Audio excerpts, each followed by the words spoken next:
Le baby-foot, vous y jouiez, vous? Vous étiez plutôt abstentionniste?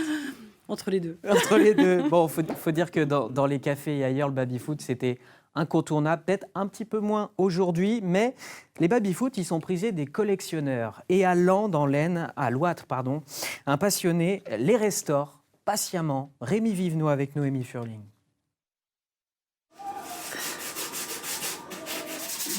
Redonner tout son lustre à la matière et faire ressortir les souvenirs. Charlie Doll récupère ses vieux baby-foot dans tout le nord de la France.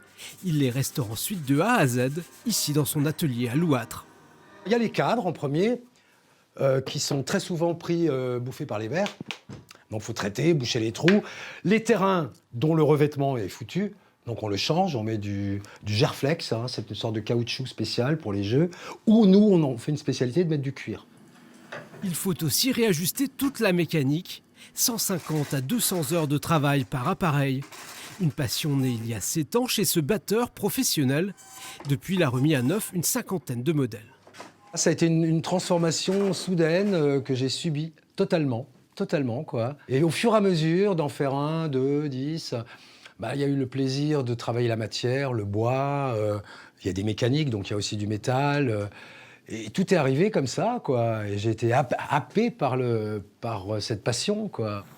Une fois rénové, direction cet entrepôt à Villers-Cotterêts. C'est ici que Charlie stocke ses réalisations, parmi lesquelles certains spécimens exceptionnels. Ce sont des pièces qui doivent dater des années 30. Là, on a un ancêtre du baby-foot sur lequel on a des boutons, tout simplement, à presser, qui extrait les balles et qui envoie les balles en hauteur, comme une sorte de basket. Les balles reviennent là. Ces baby-foot, Charlie les revend ensuite à des collectionneurs pour plusieurs milliers d'euros chacun. Ça devient une œuvre d'art, évidemment. Donc il y a beaucoup de gens qui, eux, l'achètent pour le mettre dans leur salon ou dans leur bureau, hein, à côté de leur cognac. C'est plutôt un objet, mais qui est toujours jouable, hein, absolument jouable. Hein.